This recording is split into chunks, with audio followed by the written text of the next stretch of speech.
বড়োফা উপেন্দ্ৰনাথ ব্ৰহ্মৰ নামত বিটিআৰ একৰ্ডৰ অনুযায়ী বিটিআৰ চুক্তি অনুযায়ী যদি বড়োফা উপেন্দ্ৰনাথ ব্ৰহ্মৰ নামত চেন্ট্ৰেল ইউনিভাৰ্চিটিখন হল হয় আজি যদি বিটিআর একর্ড অনুযায়ী বড়োফার নামেদি যদি বড়োফা উপেন্দ্রনাথ ব্রহ্ম ন্যাশনাল ইনস্টিটিউট অফ টেকনোলজি বা বড়োফার নামত যদি এনআইটি খন উৎসর্গা করে স্থাপন করা হল হয় বড়োলেণ্ডৰ যিকোনো ঠাইত তেতিয়া হলে নিশ্চিতভাৱে মই ভাবো বড়োফা উপেন্দ্ৰনাথ ব্ৰহ্মৰ আত্মায় চিৰশান্তি লাভ কৰিলেহেঁতেন বড়োফা উপেন্দ্ৰনাথ ব্ৰহ্মৰ প্ৰতিমূৰ্তি স্থাপন কৰাক লৈ দিল্লীত ইয়াক লৈ যি নেকি এক ক্ৰেডিট গেম চলিছে ইয়াৰ দৰচলতে বহুত দুখ লাগিবলগীয়া কথা দুখজনক কথা আৰু ডেফিনেটলি দিল্লীত যি এক বড়োফাৰ প্ৰতিমূৰ্তি তাতে স্থাপন কৰা হৈছে ইয়া হলক লবলগীয়া বস্তু এয়া ধন্যবাদৰ পাত্ৰ নিশ্চয় কিন্তু সেই ইমানো লেভেলৰ নহয় যে ইয়াক লৈ কোনোবা ৰাজনীতিকৰণ কৰি বা পলিটিক্যাল ভাৱে এক ক্ৰেডিট লবৰ কাৰণে এটা গভৰ্নমেন্ট মেচিনাৰী ইউজ কৰি যি ধৰণে আগন্তুক বিটিসি নিৰ্বাচনত ইয়াক এটা মানে ক্ৰেডিট লব বিচাৰিছে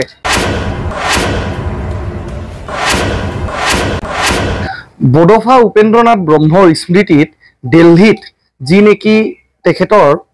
এক প্ৰতিমূৰ্তি স্থাপিত কৰা হৈছে তাৰ বাবে ডেফিনেটলি আমি গৃহমন্ত্ৰী অমিত শাহ ডাঙৰীয়া অসমৰ মুখ্যমন্ত্ৰী হিমন্ত বিশ্ব শৰ্মা ডাঙৰীয়াৰ লগতে ভাৰত চৰকাৰ আৰু অসম চৰকাৰক ধন্যবাদ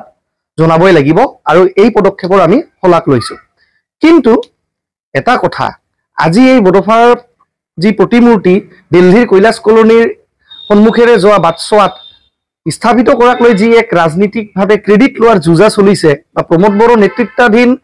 বিটিআৰ চৰকাৰখনে দিল্লীত বড়োফাৰ নামত এক প্ৰতিমূৰ্তি স্থাপন কৰি যি ধৰণে তেওঁলোকে ব্ৰেন্ডিং কৰিব বিচাৰিছে তেওঁলোকে এটাহে মই কথা ক'ব বিচাৰিছো যে আজি যদি বড়োফা উপেন্দ্ৰনাথ ব্ৰহ্মৰ নামত বিটিআৰ একৰ্ডৰ অনুযায়ী বিটিআৰ চুক্তি অনুযায়ী যদি বড়োফা উপেন্দ্ৰনাথ ব্ৰহ্মৰ নামত চেন্ট্ৰেল ইউনিভাৰ্চিটিখন হল হয়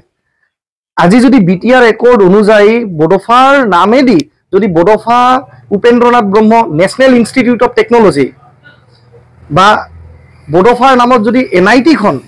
উৎসৰ্গা কৰি স্থাপন কৰা হল হয় বড়োলেণ্ডৰ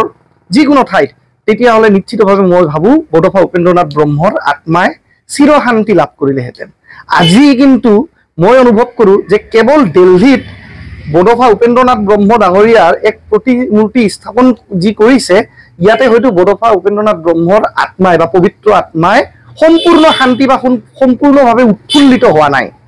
যদি বড়োফা উপেন্দ্ৰনাথ ব্ৰহ্মৰ নামত এজ পাৰ বিটিআৰ একৰ্ড 2020 এই বিটিআৰ চুক্তি অনুযায়ী যদি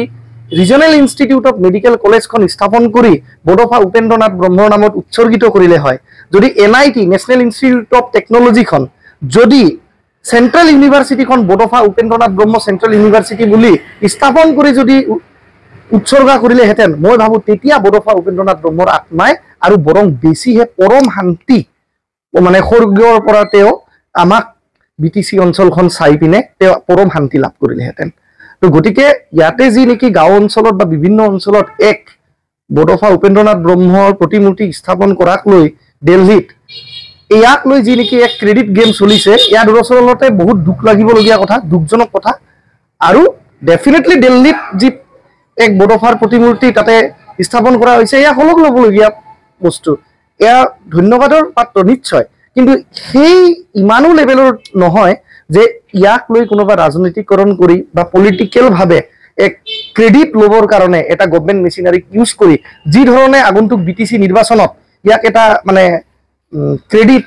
লব বিচাৰিছে এয়া হিমান পৰ্যায়ৰো নহয় বুলি মই অনুভৱ কৰো আৰু এটা কথা কয় অসমীয়াত যে অন্ধ মানুহক বা কানা অন্ধ মানুহক যদি পায়খানা বা এখন লেট্ৰিন দেখুৱাই যদি কয় যে এইটো তাজমহল বুলি তো অন্ধ মানুহে নিশ্চিতভাৱে পায়খানাটোকো তাজমহল বুলি ভাবিব যদি কোনোবাই কয় যে এইটো তাজমহল হয় বুলি কাৰণ তেওঁ যিটো দেখিব নোৱাৰে তো তেনেধৰণেই কেৱল এটা প্ৰতিমূৰ্তি স্থাপন কৰি যদি কেৱল ইটো কোৱা হয় যে বিটিআৰ একৰ্ডৰ সম্পূৰ্ণ দফাবোৰ ফুল ফ্লেজেড ভাৱে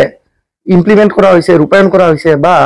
বড়োলেণ্ডৰ প্ৰতিমূৰ্তি স্থাপন কৰাতেই গোটেই বিটিআৰখন মানে একদম জাকজিলিক ভাৱে দিল্লীত উজলি উঠিছে বা বড়ো ভূমিৰ যি নেকি এস্পিৰেশনস বড়ো ৰাইজৰ যি আশা সেয়া সম্পূৰ্ণভাৱে পূৰণ কৰা হৈছে ইয়া নিশ্চিতভাৱে মই ভাবো ইমান পৰ্যায়লৈ গৈ কিন্তু এয়া যুক্তিসংগত নহয় এইখিনিয়ে কৈছো